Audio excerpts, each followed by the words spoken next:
দেখো, hello guys, আজকে আমরা আলোচনা করছি প্রিপোজিশন, অর্থাৎ যে শব্দ নাউন এবং অ্যান্ড প্রোনাউনের,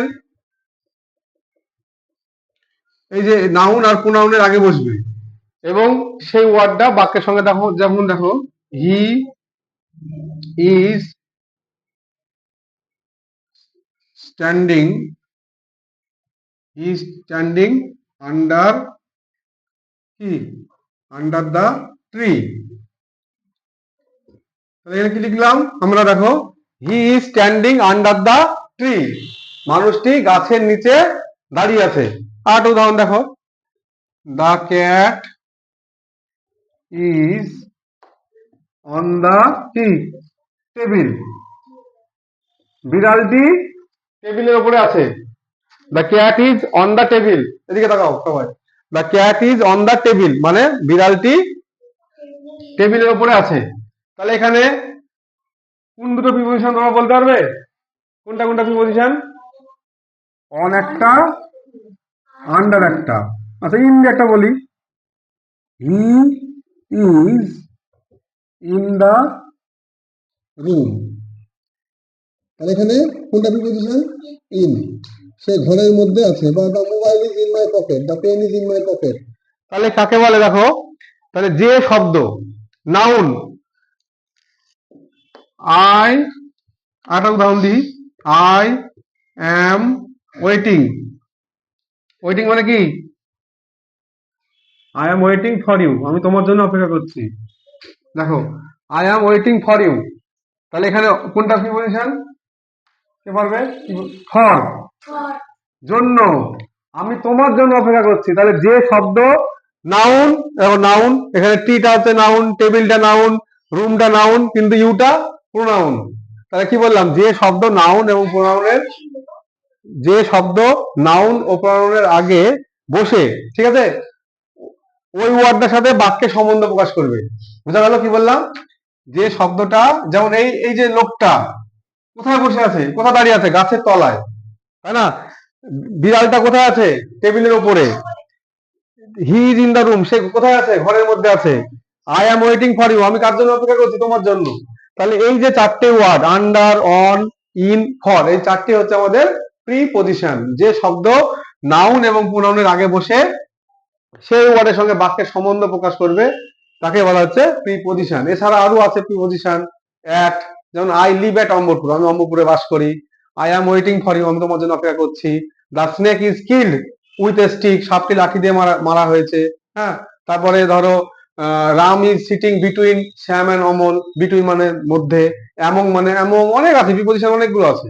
আমরা পরবর্তীকালে আসবো প্রিপোজিশন নিয়ে। এবার আসছে আমাদের কি কনজাকশন। পরের ওয়ার্ডটা দেখো তোমরা সবাই, কনজাকশন। কি বললাম? কনজাকশন কি? তাহলে কনজাকশন কাকে বলে? যে শব্দ আমাদের কি হয়, যে শব্দের দ্বারা দুটো বাক্যকে যুক্ত করা হয়, যেমন অর, এন্ড আছে, উদাহরণগুলো আছে, বাট আছে। কনজাকশনের উদাহরণের মধ্যে কি কি পড়ছে তাহলে? দেখো, বলছে on, sorry, and, A N D, and, or, আর হচ্ছে বাট। এই তিনটেকে বলা হচ্ছে কনজাকশন। আরো আছে আমাদের, এই ছোটবেলায় তোমরা এই তিনটে দিয়ে শেখো। যেমন Ram and Amal are true friends, মানে কি? কে বলতে পারে? Ram and Amal are two friends. তাহলে তাহলে এখানে কনজাকশন কোনটা? কনজাকশন হচ্ছে and. I drink, DRINK, I drink tea or coffee, coffee. দেখো, এটা মানে কি? I drink tea or coffee, আমি চা খাবো নাহলে কফি খাবো, তাই না?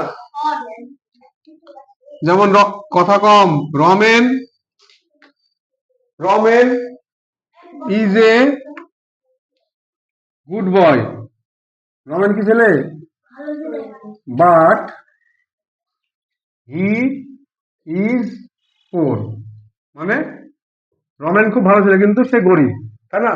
তাহলে বাট, তাহলে এই বাক্যে দেখো আমি তিনটে উদাহরণ নিয়েছি তোমাদের জন্য। একটা হচ্ছে অ্যান্ড, একটা অর, একটা বাট। অ্যান্ড, অর, বাট, এই তিনটে ওয়ার্ড কি করেছে, দুটো বাক্যকে কিন্তু যুক্ত করেছে। কি বললো? তার কনজাকশন মানে কানেকশন করা, তাই না? তাহলে এই এই বাক্যটার সঙ্গে এই যে রমেন ইজ এ গুড বয়, আবার সে হয় গরিব, তাহলে কিন্তু, তাহলে বাটটা কোথায় বসছে? বিপরীত অর্থে বোঝাতে হচ্ছে বাট যখন বিপরীত অর্থ প্রকাশ করবে, যে Ramen is a good boy but he is poor, সে হচ্ছে গরিব, তাহলে সেক্ষেত্রে বসবে বাট। হ্যাঁ, পোর মানে গরিব আর রিচ মানে ধনী। Ramen is a good boy but he is a poor, Ramen হয় খুব ভালো ছেলে কিন্তু সে গরিব, তাহলে সেক্ষেত্রে বাট বসছে। তাহলে বাটটা হচ্ছে কিন্তু, অরটা হচ্ছে অথবা, অ্যান্ড মানে এবং, আর লাস্ট আমরা যেটা হচ্ছে সেটা কি? ইন্টারজাকশন। কি জাকশন? ইন্টারজাকশন কাকে বলে দেখো, এটা একটা ভালো ওয়ার্ড। যে শব্দের দ্বারা বাক্যের, কোনো বাক্যের বা কোনো মানুষের দুঃখ, যেমন alas, hurrah we have won the match, আমরা ম্যাচটা জিতেছি। তারপরে হচ্ছে hi, the man has died, লোকটা মারা গেল, এই যে দুঃখ, আনন্দ, ঠিক আছে, বেদনা, কষ্ট, এগুলো প্রকাশ করা হয়, তাকে বলা হচ্ছে ইন্টারজাকশন। ঠিক আছে, বুঝলাম, বুঝা গেল কাকে বলে ইন্টারজাকশন? হুররা, অ্যালাস, ব্র্যাভো, হ্যাঁ, হাউ আর ইউ, তুমি কেমন আছো, এটা এইগুলো হচ্ছে কনজাকশন, ইন্টারজাকশন। যে বাক্যের সাহায্যে কোনো আহ, বাক্যের সিচুয়েশনে আনন্দ, হুল্লা, দুঃখ, বেদনা প্রকাশ করা হয়, তাকে বলা হচ্ছে ইন্টারজাকশন। তাহলে আজকে আমরা শিখলাম। আর আমাদের যেটা আগে বাকি ছিল সেটা হচ্ছে অ্যাডভার্ব কাকে বলে।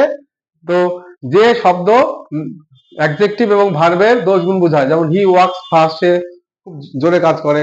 আকাশ রান ফাস্ট, আকাশ জোরে দৌড়ায়। হি ওয়ার্কস স্লোলি, সে আস্তে আস্তে কাজ করে। এটা হচ্ছে অ্যাডভার্ব। যদি তোমাদের এই ভিডিওটা ভালো লাগে তাহলে তোমরা লাইক করবে। আর এছাড়াও তো তোমরা জানো নাউন প্রোনাউন অ্যাডজেক্টিভ কাকে বলে, আগে দিন আমরা শিখেছি। এই বলে শেষ করছি। কথা হলো।